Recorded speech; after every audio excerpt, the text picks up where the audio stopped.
Good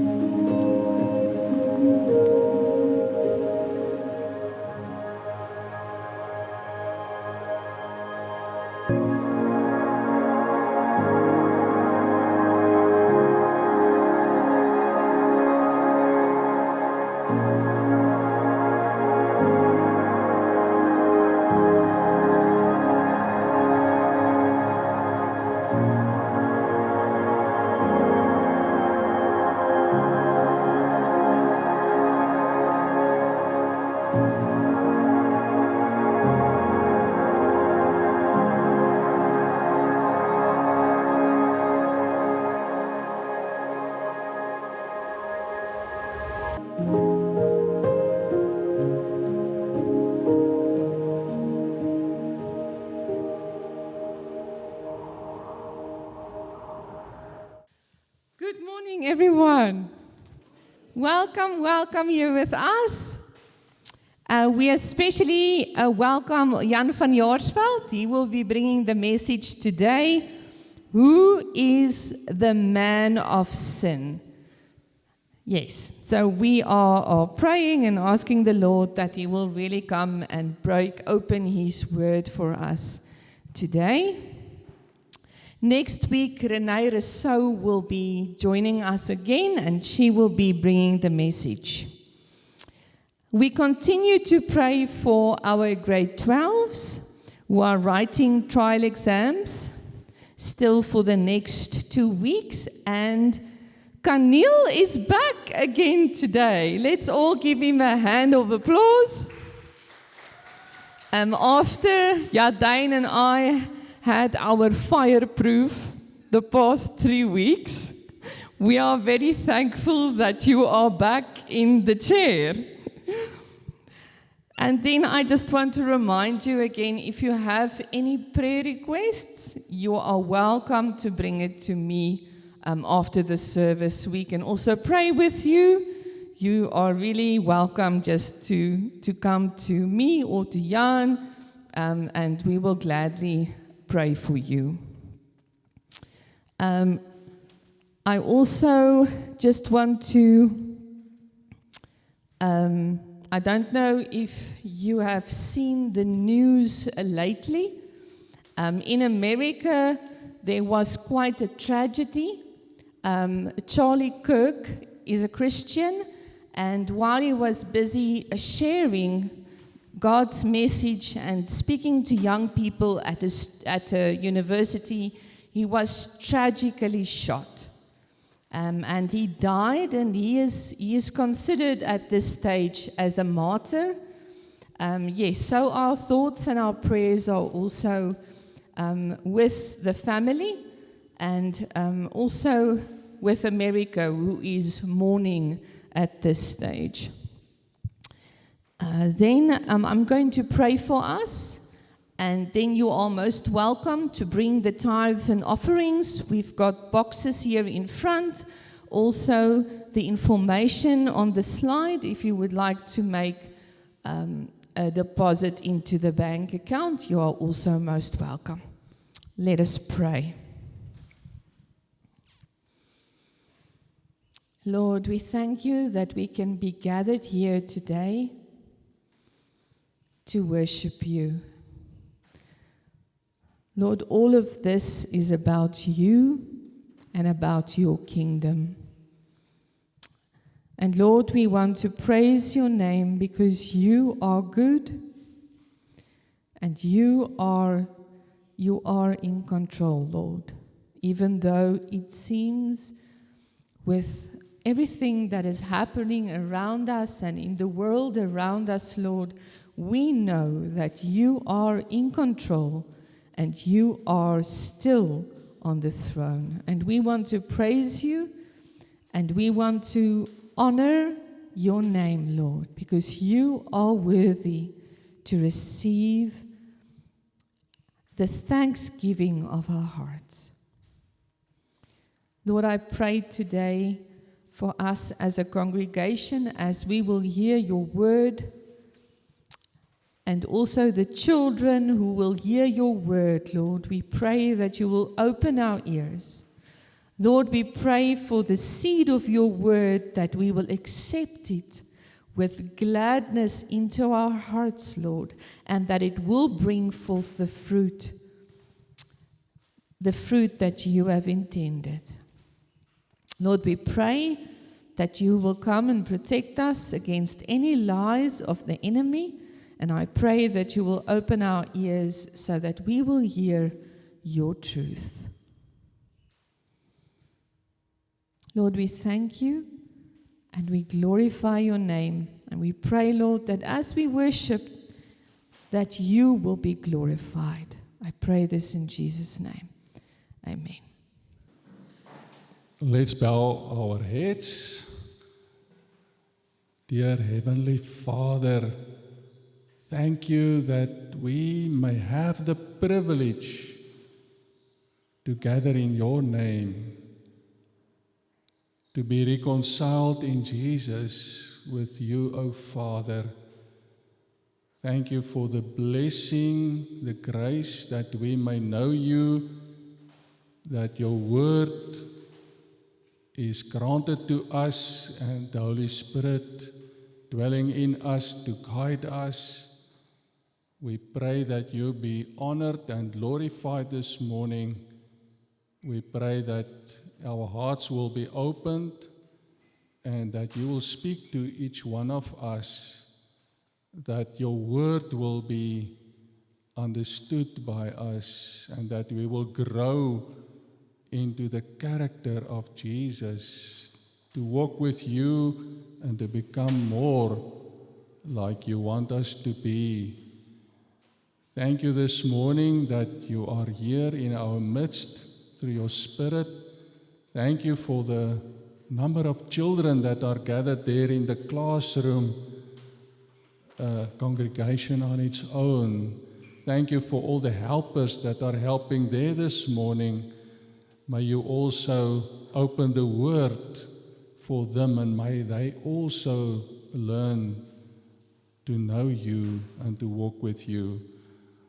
Father, I pray for our faith community, for Moreleta Connect. We think of people in need. I pray for Tilda that is ill at the moment, that she will recover well, and that you will achieve your purpose also in every situation and challenge that is brought upon her and every one of our lives. Will you provide for job opportunities for everyone? Would you care? Would you show your concern and better our circumstances? Will you provide for us? Will you allow us and to first seek your kingdom and its righteousness, and allow us also to see how you add on to what we need, because you are faithful.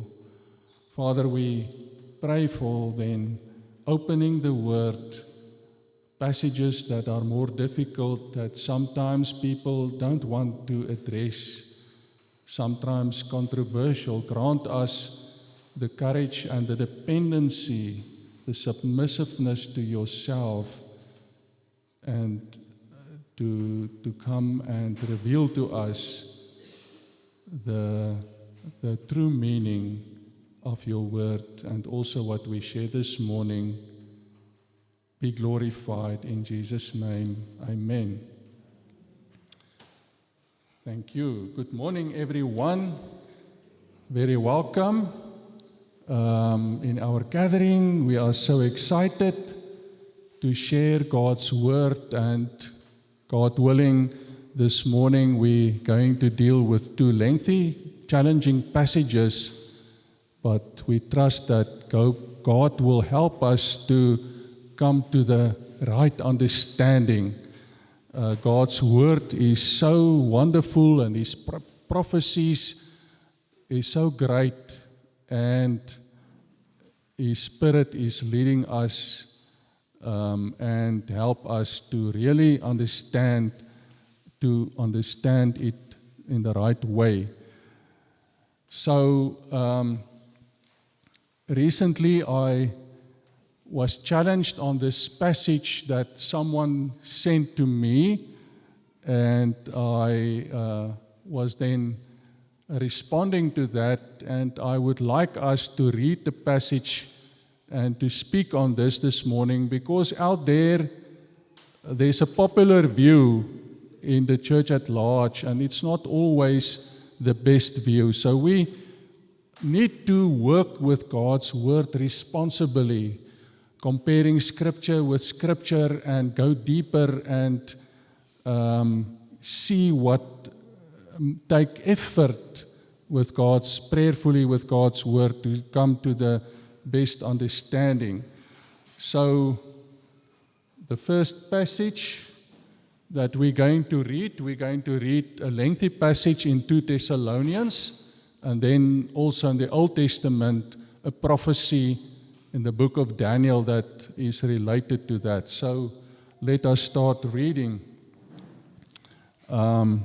Paul is writing here to the church in Thessalonica, a Greek city. I will say afterwards a little bit about that.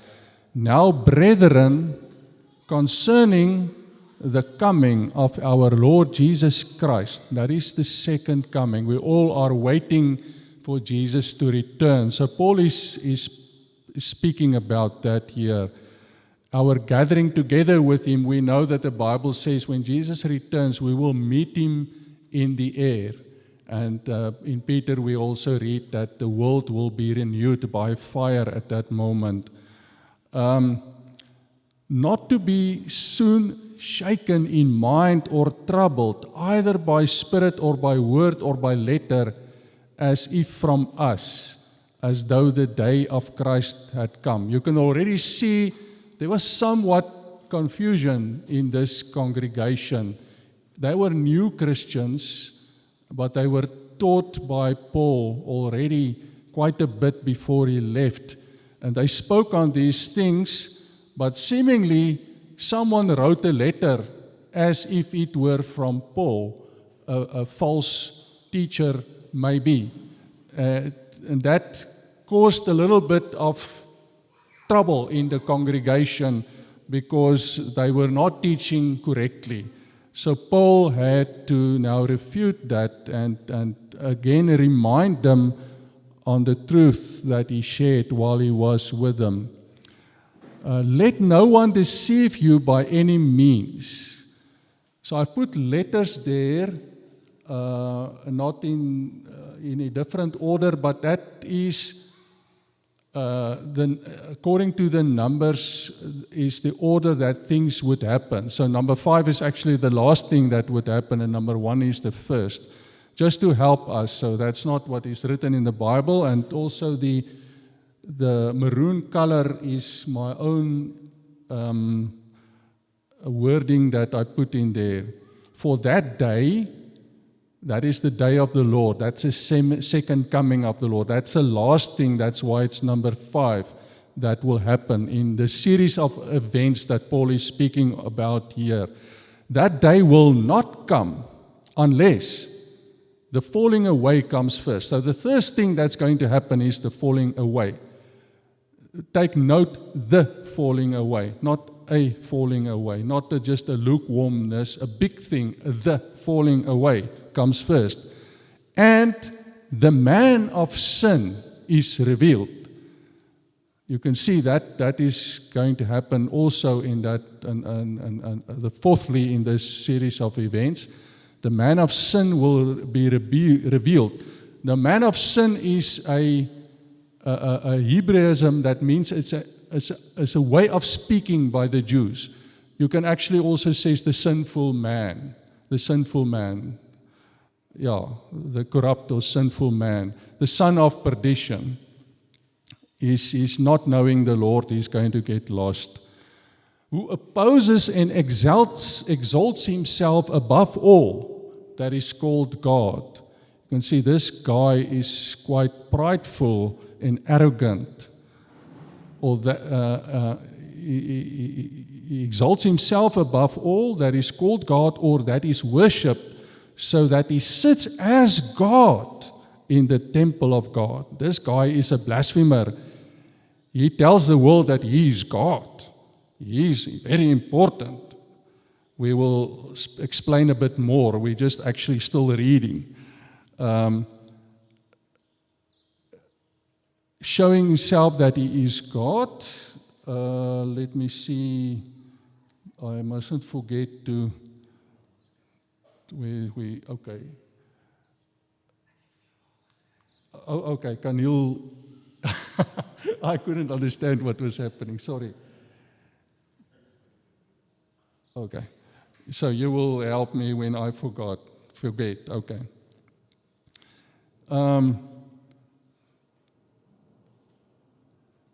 Then he says, verse 5, do you not remember that when I was still with you, I told you these things? Clearly, Paul taught them on these things while I was there. He planted this new church, and he taught them about these things.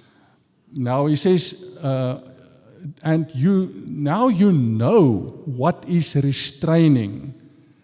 What is restraining that ye may be revealed.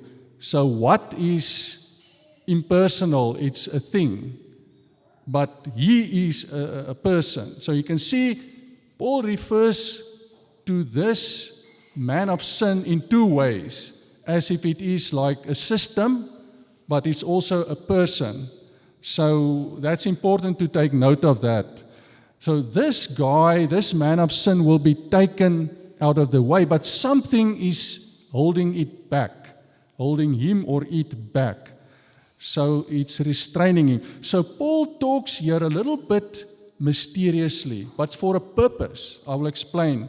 Why is he not speaking in the open, straightforward? There's a reason for that.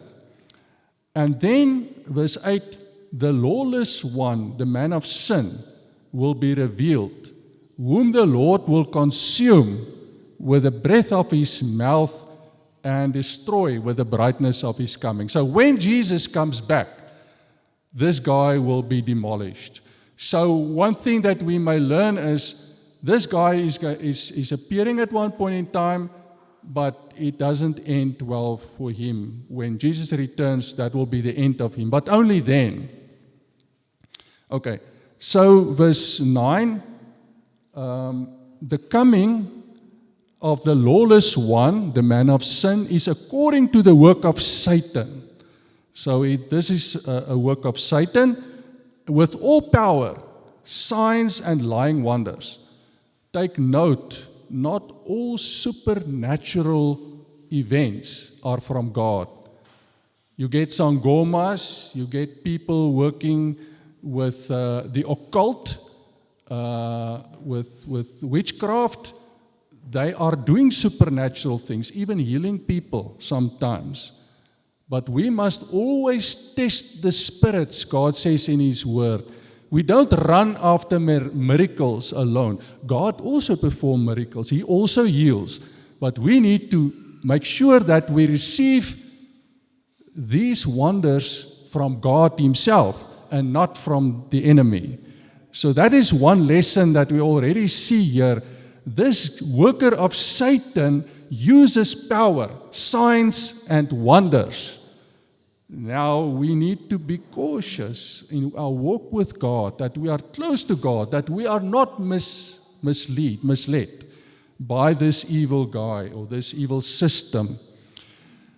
Verse 11, and with all unrighteous deception among those who perish. So he is misleading people, leading people astray. Because why? They did not love the truth. We must always seek the truth. God is truth. Jesus says, I am the truth, the way, and I'm life. So truth is with God, and everything that is deception is from the devil. He is the father of lies. Verse 11, and for this reason, God will send them a strong delusion. We read that also in Isaiah 66. But it's not coming from God. If you are fond of lies, you are on the way that you will end up being more receiving more delusions, then you are completely in the dark and you can't easily come back only by the grace of God. And these guys will be sent a delusion that they should believe the lie, that they all may be considered who did not believe the truth, but have pleasure in unrighteousness. In reading our Bibles, we must always ask God to help us to understand it correctly, because we saw this guy, a worker of Satan, is sitting in the temple of God. We will now see what the temple of God is. I can so long tell you it's not the Jewish temple. Okay, so one of the issues that this newly found church that Paul started there in Greece, this Greek city of Thessalonica had, I've already said there was confusion of the coming of the Lord, of the day of the Lord, His return, His second coming. Now, when he traveled there through Greece, he started in Philippi, then he left Luke there, and then him and Timothy and Silvanus went, and they started this church. After 3 Sundays preaching in the synagogue, he was kicked out by the Jews. They didn't like the message because people got converted, and to them they were fleshly minded, so they lost people, and they thought, well, that's competition, but it was the true kingdom of God at work. But anyway, after 3 Sundays, they kicked him out of the synagogue, and then he stayed at Jason's house. He stayed there for a longer time. We don't know how long, maybe several months, before they, in the end, ran him out of the city as well. Then he had to leave the whole city. But in those couple of months that he worked there, he taught them things. And that he now only refers to those things. There's a lot of gaps. So that's why we battled to exactly see what he is saying, because he's talking a little bit mysteriously. And there's a reason for that, I've said already. Why is he not that open and just plainly say, who is this man of sin and who is holding him back? Why didn't he just tell? Because, remember, there was a government. The worldwide government was the Roman Empire. And it was the time that Emperor Nero, a very fierceful ruler, was overseeing this whole Roman Empire. And you can imagine, if Paul says something relating to this Roman Empire, he's going to have trouble. Already they accused him when he was teaching in Thessalonica. They said he was teaching about another king. Of course, it was Jesus. That's the king of God's kingdom. But then they accused him and say, but he means this is competition to Caesar, to emperor. So that is the reason why they chuck him out of town. But of course, God's kingdom is a spiritual, heavenly kingdom. It was not competition, was not interested in throwing Emperor Nero from his throne, but they used that in their hatred for the truth to chuck him out of town. But now also if he writes, he can't openly talk things about the Roman Empire or the emperor or whatever, because that will cause trouble. Now we look at this slide. We look in the order of the things that I've marked there. I've just extracted them. First is the falling away. There's the falling away that comes. Number 2, someone, what, or he who restrains. It can be referred to as a system or a person. That's interesting. Take note of that. Number 3, he who is restraining is taken out of the way. Some translations put that he always in a capital, but it's not. It doesn't need to be as a capital, because sometimes people think it's the Holy Spirit or the church that is the restrainer, but that's not necessarily true. We'll come to that. For the man of sin is revealed, the son of perdition. There's a point in time when this guy will be made known. Who is he? Who is the system? 5 then, in the end, at the end of this whole thing, Jesus will return. The day of the Lord will come, and the Lord will consume the man of sin. That will be the end of him, with the breath of his mouth, and destroy it or him with the brightness of his coming. When Jesus returns, he comes as king. He comes in his glory.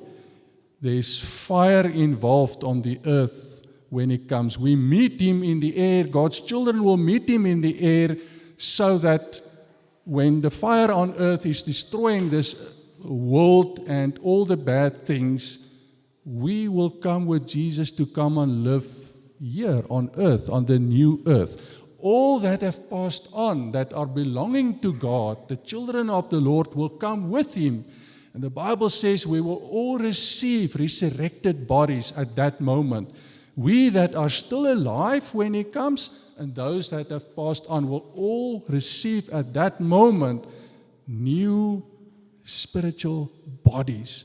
And we live not in the end in heaven. Heaven is just an interim time in God's presence for those that passed on before he returns. But when Jesus comes, God is coming to dwell with us. The New Jerusalem is descending from heaven. God will make this earth new again, without all the weeds, without all the bad things, no more illnesses, no more poverty. We will all live on the new earth when he returns. And this man of sin will be no more. But we still need to find out who he is. So let's speak on this term, man of sin. It seems like it must be a man, like a human being like us, but is it? So let us see how Paul uses this term, man of sin, or how he can use a person in a figurative telling us about something else, but he portrays it as a human being or a man. The first example, I skipped something. Sorry, yeah. It's good that I have the clicker so I can be reminded. The intriguing questions that we have before we get to this with the corporate idea of a man. The questions that we have, and I'm sure everyone has got these questions on your mind. What is the falling away? What is it? It's a great falling away. What is it? Who is the sinful man? Who is the man of sin? That is the theme of our message. What is holding him back? Who is restraining him? And what is the message that we must take from out of this? Because we're not only here for the history, but God is speaking to us. The history is written so that we can learn and we can grow and become better Christians as well. So, let's see how Paul is talking elsewhere about this idea that is called, I'm calling it a corporate man. In other words, you use an individual man to portray a body, a composite. So that is a possibility that we must bear in mind. That is not necessarily always a single person. So let's see Ephesians 2. Paul writes and he says, for he himself is our peace. Then he says, who has made both the Gentile people and the people of Israel one. And that is the church.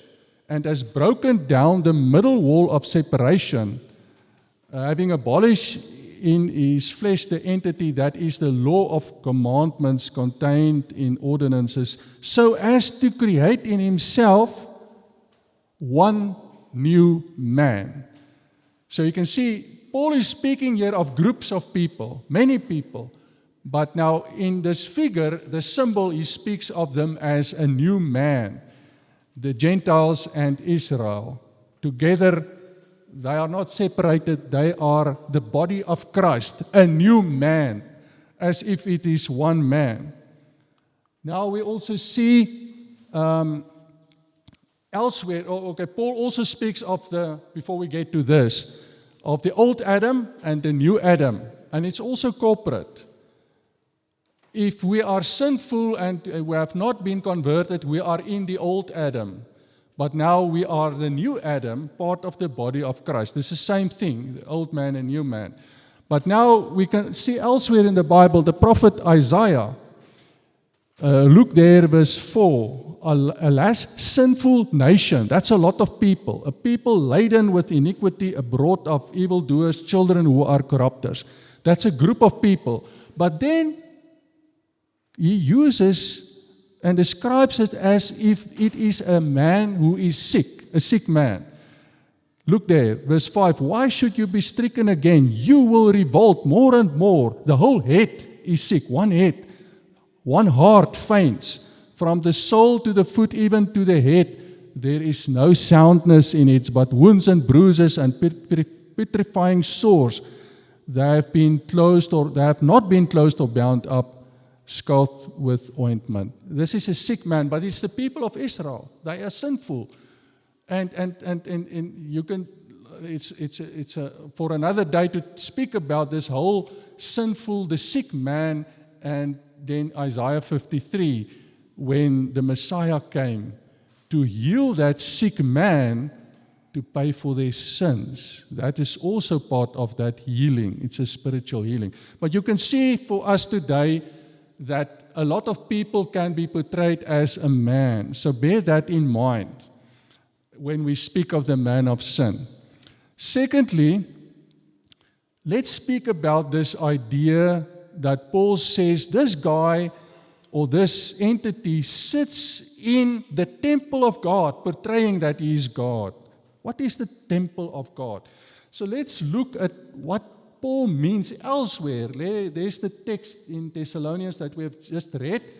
He opposes and exalts himself above all that is called God or that is worshipped, so that he sits as God in the temple of God, showing himself that he is God. This is this man of sin, this evil guy, or this evil whatever. Okay, but now let's see how Paul uses, because Paul is writing to the Thessalonians, how does he write elsewhere, and what does he mean when he uses the temple of God? 1 Corinthians 3:16, do you not know that you, plural, you, all the church people, you are the temple of God, the body of Christ, and that the Spirit of God dwells in you? This is not a Jewish temple, this is the group of believers. The same with 2 Corinthians 6:16, and what agreement has the temple of God with idols? For you, plural in the Greek, you, plural, are the temple of the living God. So every time Paul uses this term, temple of God, he speaks of the body of Christ. He speaks of the church. So this man of sin is going to appear in the church. We don't need to wait for the Jews to put up another temple in Israel. Many people think that it's necessary to build the third temple there. This is not what Paul is meaning. Paul always means it's the new covenant. The old temple was destroyed. It's not supposed to be built again because it belongs to a system that the book of Hebrews say that system is done with. It's redundant. We are now the church, the body of Christ. God is dwelling in us. We are His temple.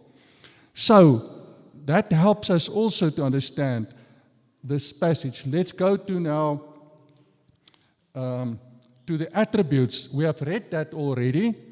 He's sinful, he's lawless. He doesn't obey to God's law or rules. He's arrogant, he's rebellious and blasphemous. He mocks God actually. But he's in the church. He poses himself as God. He's very important. He sits in the church. Wow, this is scaring. His coming is a work of Satan, and with supernatural things like signs, but it's lying wonders, occultic powers. He uses the devil's powers. God allows him because God will always find a purpose. Think of the book of Job. Job suffered, but in the end, Job grew through all his suffering and became closer to God. God allows it with a purpose, but it's Satan's work. But this guy is coming in the church.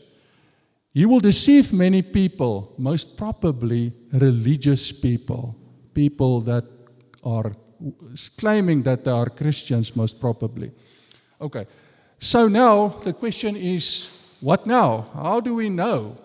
But we can look at all these attributes, and we know that Paul, the Apostle Paul, was a Pharisee. He was a scribe. He was learned under Gamaliel, studying the scriptures. He was very well known, very familiar with the Old Testament. Of course, Paul made use, most probably, of prophecies in the Old Testament, and he was also led now by God to know how to apply as apostle what the meaning, the true meaning of the prophecies were. There's one prophecy in the Old Testament that aligns very well, and Paul must have used that and referred to that prophecy. And if we now look in history, we can also see how prophecies are being fulfilled. And that helps us a lot. So let us read, we're going to look and read parts of the book Daniel chapter 7, because there is a character there that is very much aligned with this man of sin. Very, very much. We'll read that and we will explain that, and then maybe we can identify who this man of sin is. So I'm just going to give an overview of the first few verses of the book of Daniel, that we don't read everything. We read Daniel 7, we read about 4 wild beasts. First there was a lion, then a bear, then a leopard, and then a 10-horn strong beast. And they all came from the sea. Now we must know that this works with symbols. Those things portray something else. And the Bible helps us. Actually, Daniel asked an angel and he explains to them what it means, so we can know.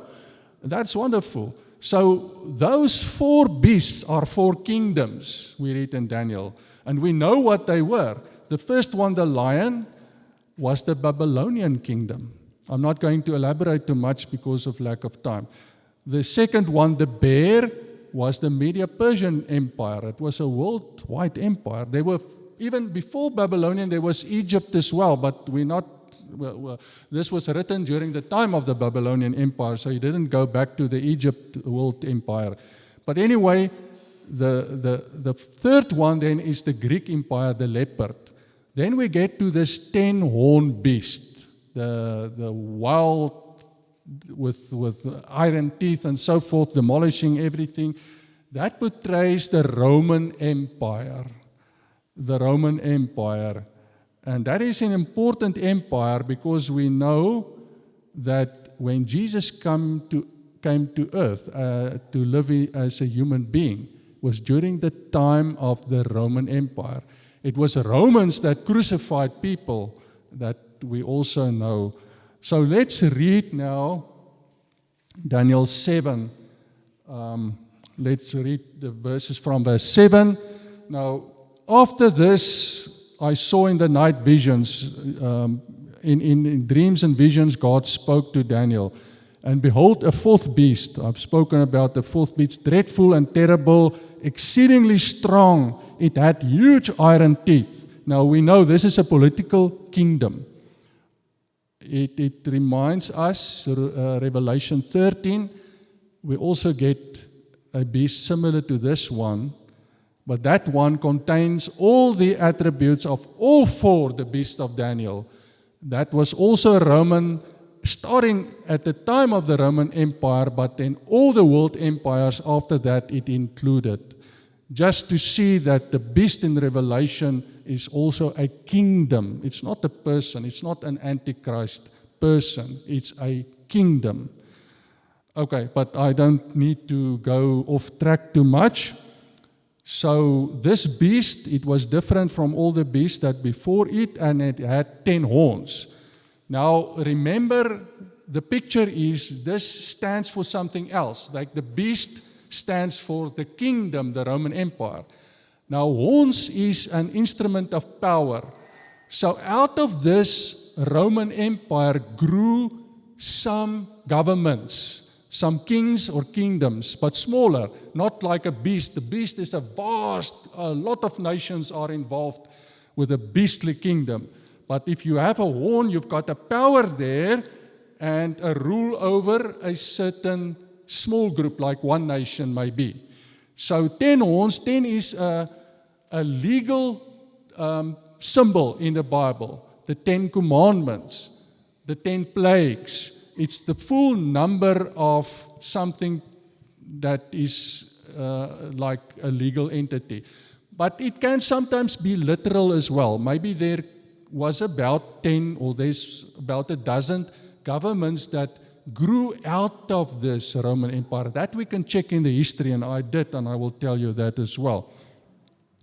So he was considering the 10 horns, and there was another horn. Oh, this is interesting. There's a little horn. It's smaller than the others, coming up among them.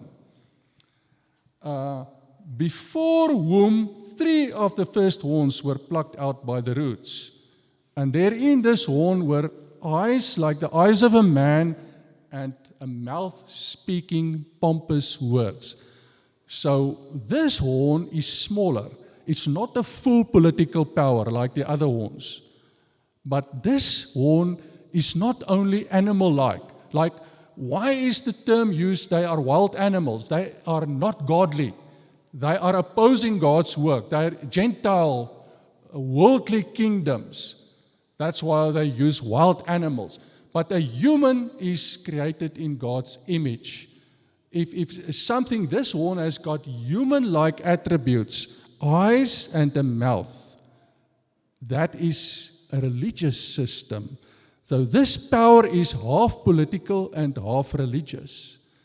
Can you see the man of sin? He was blaspheming God. This guy is also blaspheming God. Remember, the man of sin sat in the church pretending that he's God. This horn has got eyes and a human mouth. It is like you can think of a Christian environment. That is interesting.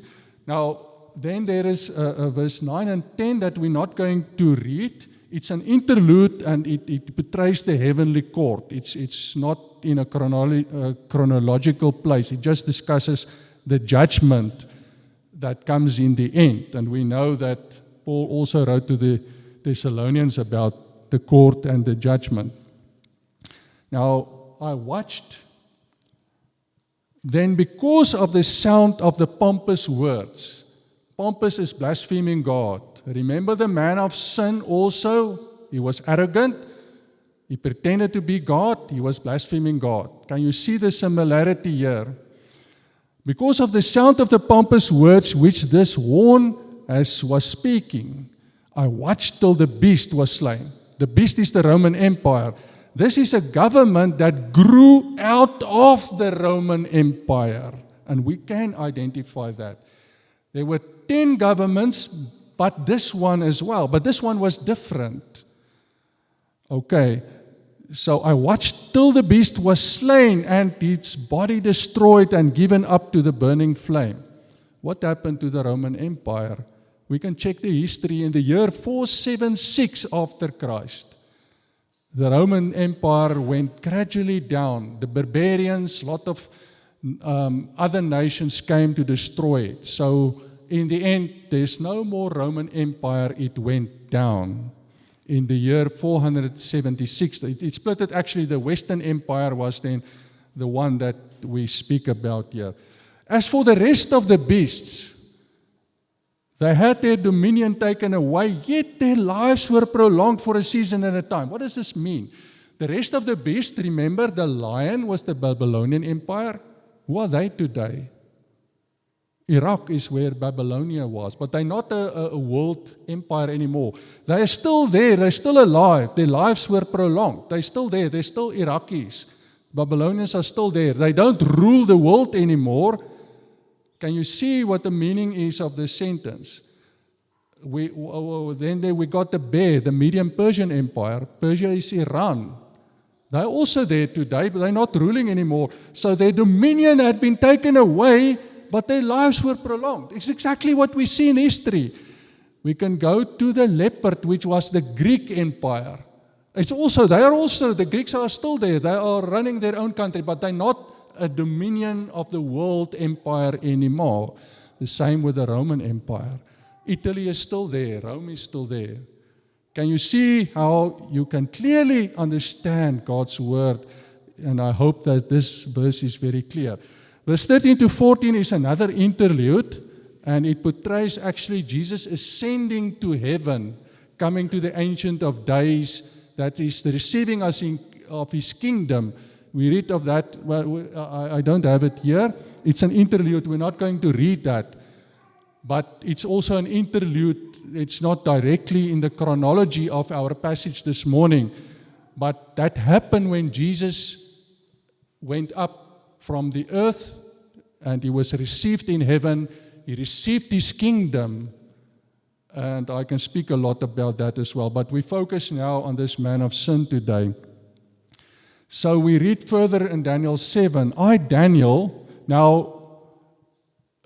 Daniel is fortunate. He gets this passage explained to him somewhat. I was grieved in my spirit within my body, and the visions of my head troubled me. I came near to one of those who stood by, one of the angels, and I asked him the truth of all of this. So he told me and made known to me the interpretation of these things. Those great beasts which are four kings or kingdoms which arise out of the earth. But the saints of the Most High shall receive the kingdom and possesses the kingdom forever. There's our world kingdoms, but now the Messiah, Jesus, has the eternal kingdom. The kingdom, if we see in Daniel 2, the statue of Nebuchadnezzar, it is the same four kingdoms, and while the legs of iron and clay and the feet were struck by a stone that got loose without intervention of human hands, it grew and grew. While the Roman Empire was there, this kingdom started to grow like a mustard seed. And that is when Jesus started the kingdom of God, a new covenant. And that kingdom is still growing. It's in the world and in heaven, but it's not of this world. It doesn't belong of this world. But many people in the kingdom are living in this world. If you are God's child, you're part of this kingdom that grows and grows. And ultimately, the saints, we will receive God's kingdom when Jesus comes. We will rule with Him in His kingdom. Now, then I wish to know the truth about the fourth beast, which was different from all the others. That's the Roman Empire. Exceedingly dreadful, with its teeth of iron and its nails of bronze, which devoured, broke in pieces, and trampled the residue with its feet, and the 10 horns that were on its head, and the other horn, that little horn with the eyes and the mouth, the other horn which came up before which 3 fell, namely that horn which had eyes and a mouth which spoke pompous words, blasphemous words, whose appearance was greater than his fellows. So this little horn had, we say, not only animal attributes but also human attributes. He was more Christ-like, a little bit more godly. And he was different to the others. His appearance was greater. He had more impact as the others. He influenced a larger group. Almost, one can say, somehow he replaced the beast. But not full political power, but he brought in some religious power. And now he continues with that. And I can tell you already, this man of sin and this little horn is the same. This is the man of sin, this little horn. Now, we need still to discuss further. where am I now? Yeah, verse 21. I was watching, and the same war, this is sad, was making war against the Christians, against the saints. This is a blasphemous guy. He sits in the church, but he makes war against Christians. How can one understand this? And he prevailed. He succeeded against Christians. He's in the church. What is happening? Until the Ancient of Days came, and then the judgment. Remember the man of sin? Also when Jesus returned, he was demolished. The same, this guy, judgment was made in favor of the saints of the Most High. And the time came for the saints to possess the kingdom. Thus he said, the fourth beast shall be a fourth kingdom on earth, which shall be different from all the other kingdoms. The Roman Empire was very vast, in very many nations, and it went on for many, many years. It shall devour the whole earth, trample it, and break it in pieces. The 10 horns are 10 kings or 10 kingdoms, 10 powers, who shall arise from this kingdom, and another shall rise after them. He shall be different from the first ones, and shall subdue 3 kings. I see I must maybe be more quick now. So this kingdom subdued 3 of the other horns of those 10, was coming under his dominion as well. And he was blasphemous. He spoke against the Most High. He shall persecute the saints. We have read that again. It's repeated. And the saints shall be given into his hand a time, and half a time. That's 3.5 years. But this is now speaking symbolically. Like these animals, the beasts are not real beasts. They're portraying kings and kingdoms. And this time is also a symbolic number. I will tell you now. But the court shall be seated, and his dominion shall be taken away. When Jesus returns, it will be the end. He'll be destroyed. Then the kingdom and the dominion and the greatness of the kingdoms under the whole of heaven shall be given to the people, the saints of the Most High. Okay, this is the end of that account. So let us now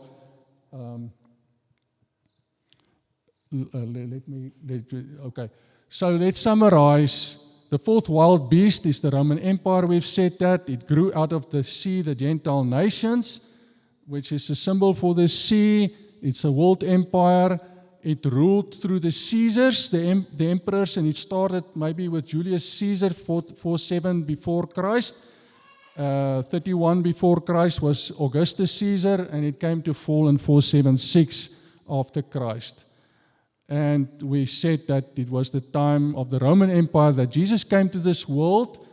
And in verse 24, it seems when it falls, there come 10 horn powers. Let's call it 10 horn powers. That is different. And then there's a little 11th horn. And there are also then governments, rulers, kingdoms, as we have explained.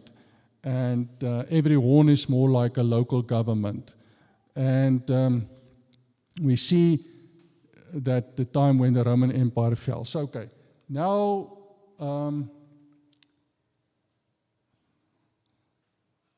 Camille, have you used the newest? I've updated this version. Have you downloaded the newest one that I did late last night? There's another one with another slide in.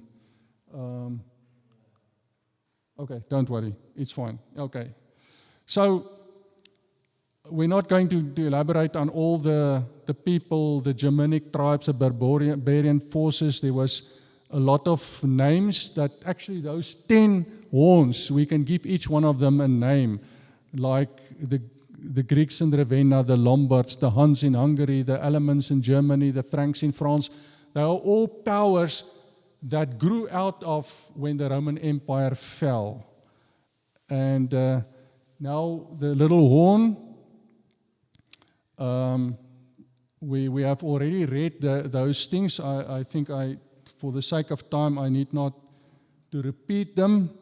All the attributes of the little horn. There they are, making war. We have read them all. I just selected them to focus on them, but we need to go on. We spoke about that. Okay. Now, let me just see what we have not spoken about. So first of all, it was a little horn, not a full political power. It had eyes of a man, a mouth, and so forth. We said that this is like a religious entity, and it is then looks like the man of sin of Paul. In verse 11, we see when the beast was slain, when the Roman Empire went down, it seems like this little horn gained in power. And it gained more religious power. So what was holding him back? What was restraining this little horn? As long as the Roman Empire, all the emperors were ruling, there couldn't have come an opposing power. So it was the Roman Empire that was restraining. As long as that powerful regime, worldwide regime was there couldn't have come this other powers. So the Roman Empire had to fall first before this entity could arise. And when did it fall? 476. And gradually this was already starting. Do you know what this is? Because we can clearly see in the history, there came Rome had also, the Church of Rome was an important church, but it gained influence. And remember, Constantine was a Roman emperor. In the year 312 after Christ, he saw a vision, and he was inspired to embrace Christianity. The Roman emperor then decided that Christianity will become a state religion. Up to then, Christians were truly Christians. They were underground. The seat of the martyrs was the blood of the martyrs were the seat of the church. The church grew very well, but they were persecuted. But then the Roman Empire embraced Christianity in the 4th century, then, like we said, and Christianity became a state religion. So what happened now? The church was infiltrated by Christians that are not truly Christians. And the doctrine was diluted, and the sincereness was diluted. Out of that grew gradually an entity, the Roman Catholic Church. And we know that the Reformation had to come to rectify of the wrong doctrines. But that there was also a very important guy, the head of that church, the Church of Rome. The special bishop was elevated to the Pope. Pope means father. And that was a very high position. And the whole papacy started in that time as well. I'm not going to go into the details of the dates now because of lack of time. So the papal regime, that was the man of sin. And the little horn, we can look at all the details described. That was unfortunate. If you go and look in the history, I can show you some slides quickly.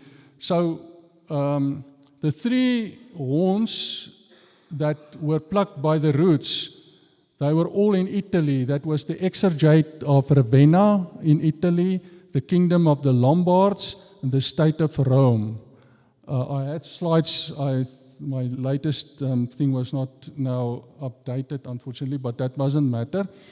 So we can look at the history. There were a dozen. We can at least name 10, maybe a few more, of local governments that grew, the 10 horns. And at least 3 were subdued to the Roman Catholic papacy. The Roman papacy ruled over them. So then the Roman papal system is a what, but it's also a he. It's a system, but the Pope the head is a person. It's a he, the Pope. But if we look quickly, you can see how the church was persecuted. In the Dark Ages, 50 million people, Christians, were killed. Like the Albigenses there, like the Waldenses. They were killed by this religious system, the Hussites, and so forth. 50 million people for a period of 1,000 years were killed by a religious system that was gaining world power and ruling over, as a religious power over many kingdoms. It had influence and impact. Then we see how blasphemous they spoke. That Pope said, "We hold upon the earth the place of God Almighty." Remember, he sits in the church telling others that he is God. Look there in the history, they say, "We hold upon this earth the place of God Almighty." Look there, certain people in the past, what they said, the Vicar of Christ, God on earth. The pompous words, the blasphemy, this little horn and the man of sin. The papal system, which is a religious system. And the system is still there today. They are not in exercising the same open things that they did in the past, that tremendous persecution of the saints. They are now more subtle and in doing things that are not so much in the open. We don't know exactly. But the other thing is also we can read and take note of many miracles. There's no place and time to speak on all of this. Appearances of Mary, or that seemingly not the true Mary, but maybe an occultic appearance. Many of them. And the Bible says we must test all spirits. And there's also many supernatural things happening through the ages, extraordinary events, even healings and stuff. There's a list of some other things, crucifixes that have spoken, images that have come down and lit down their own candles, idols that have swept, turned their eyes, moved their hands, opened their mouths. Stigmata has appeared on hands and feet, some people, like the cross, the marks of Jesus bleeding. This is all strange events, like what the sangomas, the witch doctors and witchcraft appears. But this is in the church. You can see this.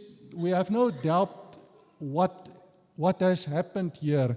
So the question now to round off our message is, we have now seen what he is, what was keeping him away. The question now is, what may we learn from this? I need to wrap up. Can you see how dangerous a religion can be? Now, we talk about many religions out there. There's Islam, there's Hinduism, there's Buddhism, etc., etc.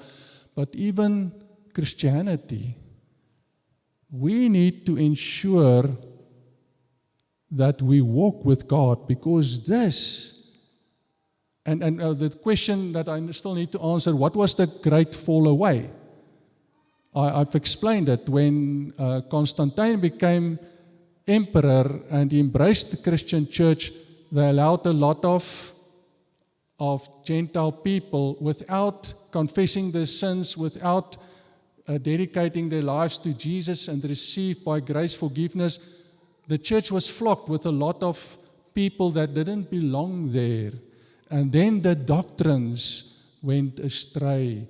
And a lot of Bible foreign doctrines originated. That was the great fall away.